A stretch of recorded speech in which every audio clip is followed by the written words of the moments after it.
Hi all, and welcome to a new video about 1793 Patriots and Traitors. And this time we're gonna do the fourth video about the cards, the history behind the cards. And I have for you a few law cards ready. And so today the first one we're gonna have a look at is the Law of the Maximum. The Parisian sans-culottes had been demanding price controls on essential foodstuffs ever since the beginning of the Revolution, but the liberal nobles and higher middle class lawmakers never had the intention to interfere with the free market. As the Revolution progressed and the crisis got worse, the radical revolutionary government was forced, in order to create at least some form of stability, to listen to the demands of the hungry streets. The Law of the Maximum, instituted on the 29th of September, punished price gouging and set uniform price ceilings on grain, flour, meat, oil, etc. It was a way to calm and coerce the Parisian mobs. This is one of those laws that will make the Faubourg area on the Paris board very attractive. The faction that has the most influence in the Faubourg, so the street rabble, receives 2 actions each turn. Of course, that's not a puny advantage. You can imagine that from now on, all factions will attempt to gain a majority here. The faction in the Convention Nationale will also not be opposed to support this law, as it neutralizes the consequences of those pesky angry mob cards. But of course, there's also a major disadvantage to this law. No wonder that historically the Law of the Maximum had a hard time to pass through the National Convention, as all cockades on all cards will only be worth 1 cockade. With everybody doomed to spending only 1 influence, the pace of the game will obviously slow down considerably on both boards. Well, not for everybody. The faction with a majority in the Palais Égalité is an exception. All his or her cards will still be worth 3 cockades. So stand back and smile as you gaze on how everybody is suddenly trying to influence the Palais Égalité. Let's give a little example. For instance, the Law of the Maximum has passed. The Cordelier faction currently has the majority in the Faubourg. He will therefore be able to perform 2 actions in this turn. For his first action, he decides to play Street Thug to kick 1 Girondin influence from the Palais Égalité. There you go. This offers him a majority in the Palais Égalité. His cards are therefore always worth 3 cockades. He only has 1 card left, he then plays his Madame Roland card to place 3 influence on the board. So he plays it. So he has 3 influences now, because this is now 3, because he has a majority in Palais Égalité. And he's gonna place 1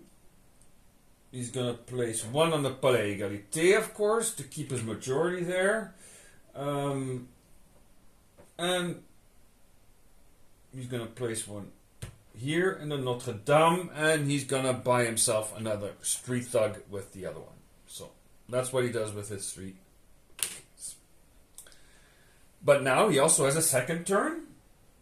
So for a second action, the Cordelier player draws a card from the draw pile because he doesn't have any cards left anymore. So he draws a card from it. Oh, it's a pesky angry mob card. But no harm done. The Jacobin faction with a majority in the Convention Nationale, he doesn't lose anything because of the Law of the Maximum. So it's neutralized and ends up on the discard pile. Okay. This allows the Cordelier player to draw a second card. This time he draws a J'accuse card. His turn ends. So that is what the law of the maximum does. So as you can see, it changes the game once again in, well, for some it's going to be a positive way and for others a negative way, but that's the law of the maximum. Let's have a look at a second one. Here, the extension of the authority of the committees. This has got to be one of my favorite laws. After the law of 14 Frimaire, the 4th of December 1793, both the committees of public safety and general security received from their colleagues in the National Convention full revolutionary powers until the peace.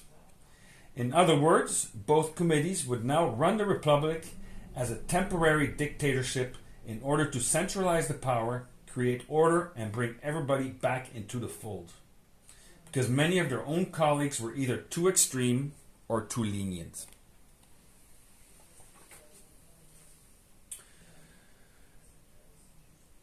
Although they worked together well initially, by the spring of 1794, the committees started messing in each other's affairs. This is perfectly represented by the two spaces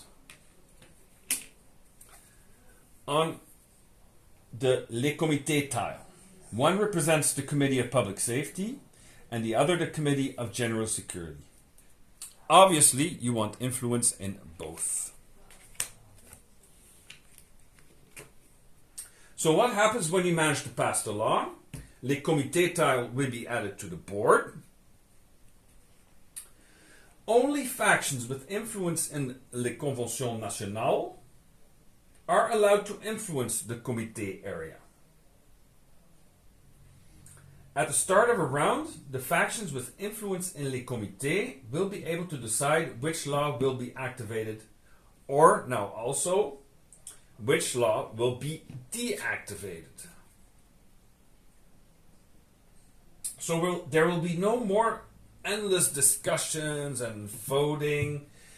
The laws are immediately activated or deactivating starting that same round.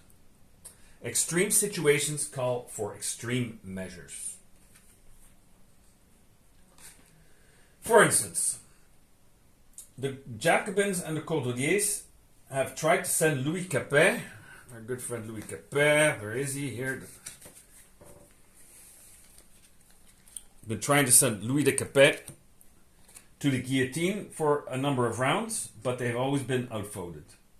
If they now run les comités, for instance, there we go, they run the comités, they can just activate the law at the start of a round, causing Louis to be sent to the guillotine right away, with all the consequences, of course. Of course, there are two different if there are two different factions on les comités tile, both will have to agree. So chances are, if there's a Feuillon in les comités and a Jacobin, they will not agree to send Louis Capet to the guillotine.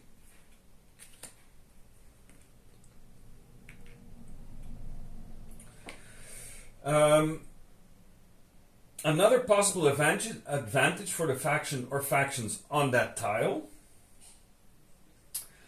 instead of activating or deactivating a law,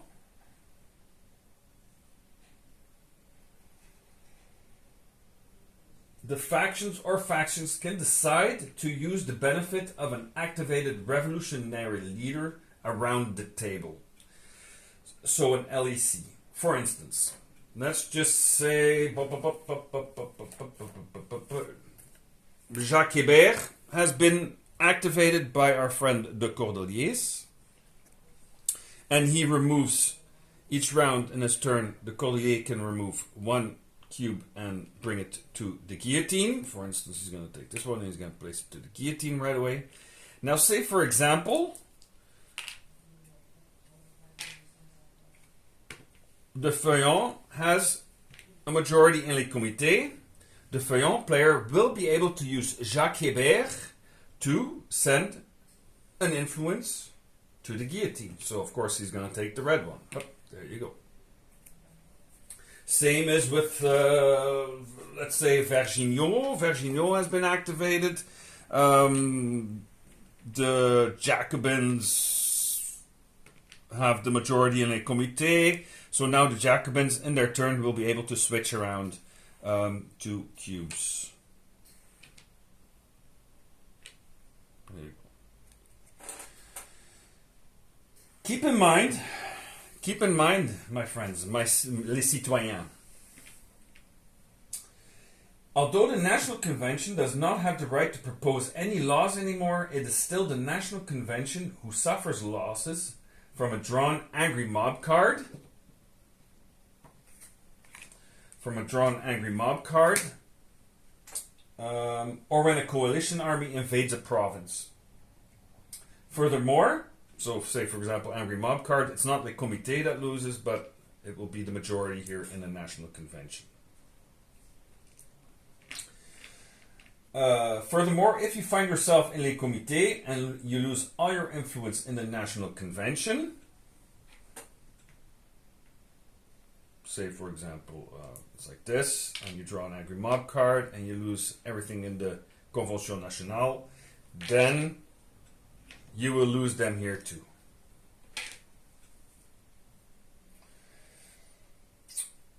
So your influence will automatically be taken away from the comité also.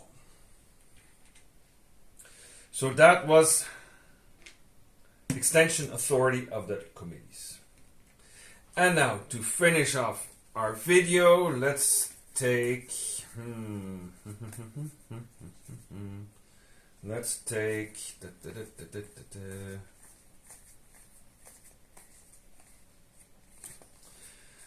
take the law of 22 Prairial.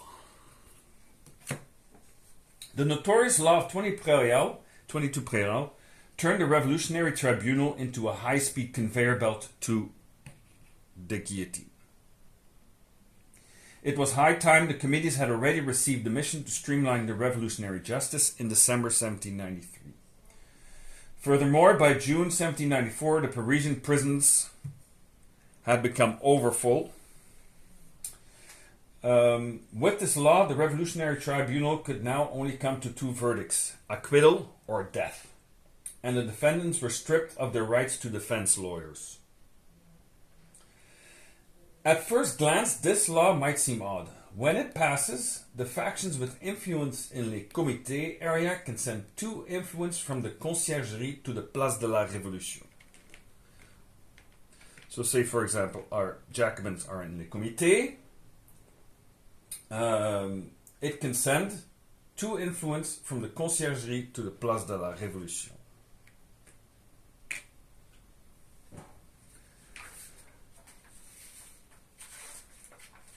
He does that at the end of a round. This is terrifying enough if the conciergerie is full, but if this is not the case, say for example there's nobody in the conciergerie, this law will contribute little to the overall excitement of gameplay.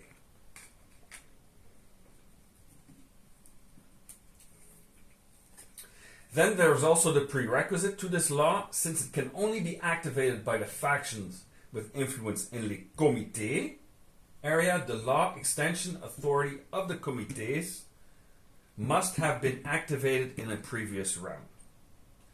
So, Jason, you might ask, what's with this law?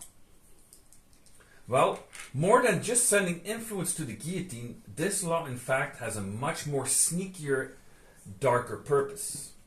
It will deactivate all activated revolutionary leaders on the board. So this will thus ensure that none of the factions, even those in les comités, can make use of any of the benefits once provided by the revolutionary leader cards. So gone is if Jacques Hébert has been activated, nope, it's gone.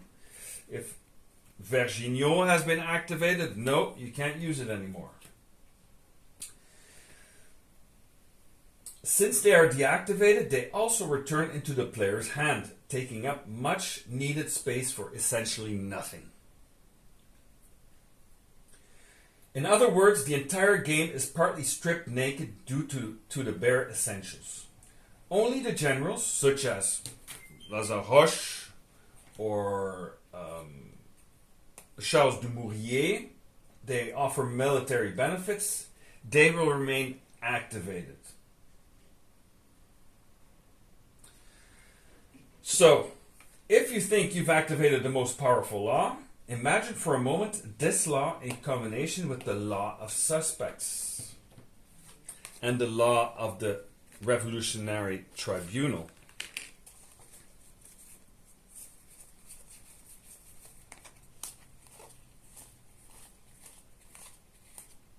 Always the last one. Or the Revolutionary Tribunal. That's political terror. I hope this was clear. I hope it brings a little bit more enlightenment to the game 1793 Patriots and Traitors and all the possibilities that are in the game. So this is the end of the history behind the cards, and we'll see in the future what other videos I will make. But for now, liberté, égalité, fraternité, vive la révolution!